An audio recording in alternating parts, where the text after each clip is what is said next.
दोस्तों आइए हम जाने वो कौन सा जल था जिसको पीने के वजह से पांचों पांडव वनवास के समय में वो लोग का प्राण आ गया था संकट में। दोस्तों आप देख रहे हैं यादव 40 आलोक ऐसे। यह वीडियो बहुत इंटरेस्टिंग होने वाली है, तो आप लोग पूरा वीडियो जरूर देखें और ऐसे ही धार्मिक वीडियो के लिए मेरा चैनल को सब्सक्राइब करते रहें। पांडव जन अपने वनवास के दौरान वनों में विचरण करते थे। एक वृक्ष के नीचे सभी भाई विश्राम करने के लिए रुके। सभी को जब प्यास लगी तो युधिष्ठिर ने नकुल से कहा कि तुम वृक्ष पर चढ़कर देखो कि कहीं आसपास जलाशय है कि नहीं। नकुल ने ऐसा और उसे दूर कहीं जलाशय दिखाई दिया। युधिष्ठिर ने कहा कि जाओ और इन सभी तरकसों में जल भर करके ले आओ। नकुल कुछ दूर स्थित जलाशय के पास पहुंच गए और उन्होंने सोचा कि पहले पानी पी ले, इसके बाद तरकस में पानी भर करके लेके जाएं।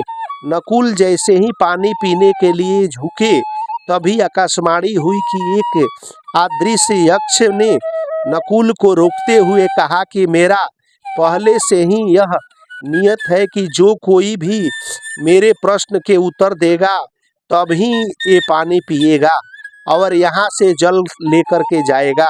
नकुल उस शर्त और यक्ष की आकाशवाणी की अनदेखा कर जलाशय से पानी पीने लगे।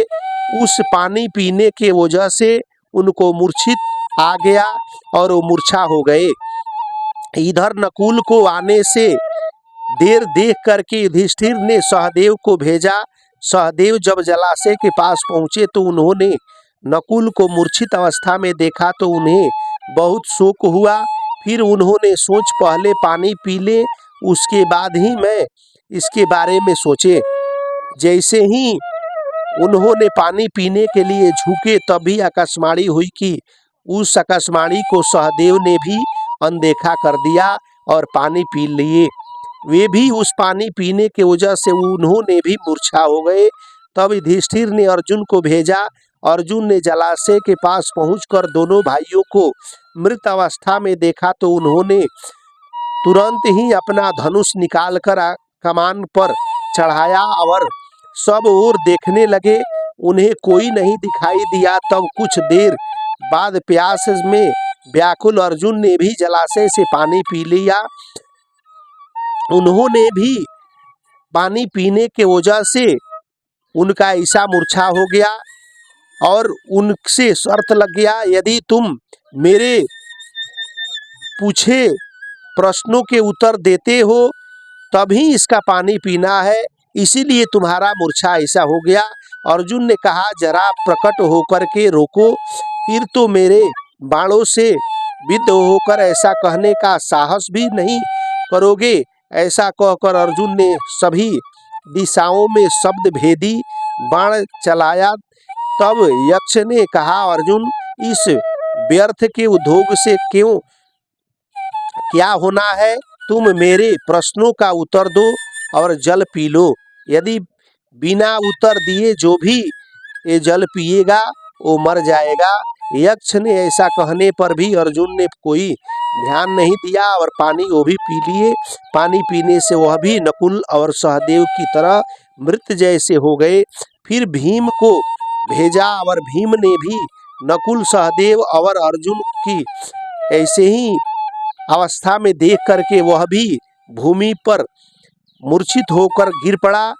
अंत में चिंतातुर युधिष्ठिर ने स्वयं उस जलाशय पर पहुंचे। उन्होंने भी ऐसा ही देखा कि मेरे चारों भाई जलाशय के पास मूर्छित होकर मृत अवस्था में पड़े हैं।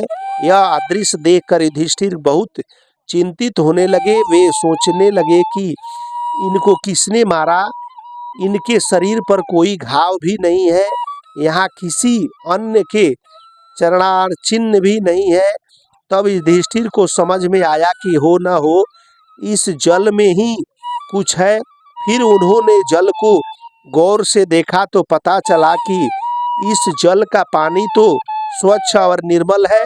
फिर ये कैसे मरे, बहुत सोचने के बाद युधिष्ठिर को लगा कि हो न हो यहाँ कोई अन्य जरूर है।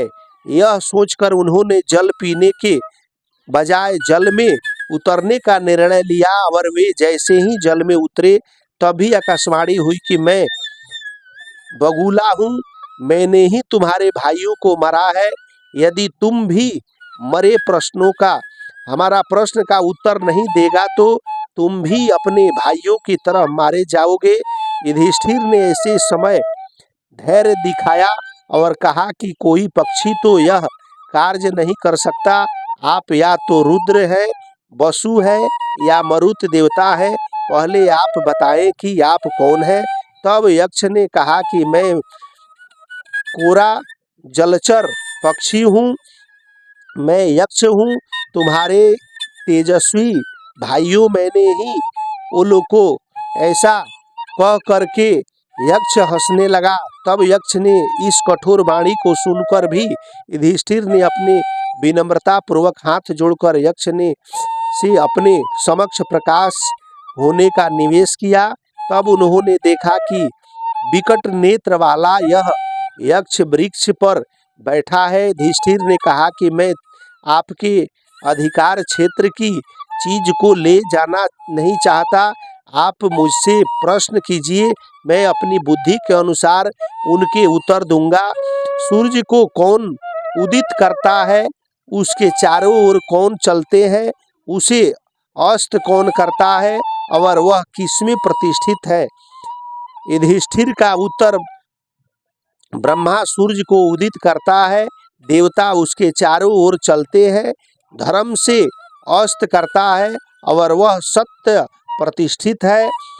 टिप्पणी, ब्रह्मा अर्थात वह परम पिता परमेश्वर सर्वोच्च शक्ति है जिसके कारण यह संपूर्ण संसार चलाया जाता है।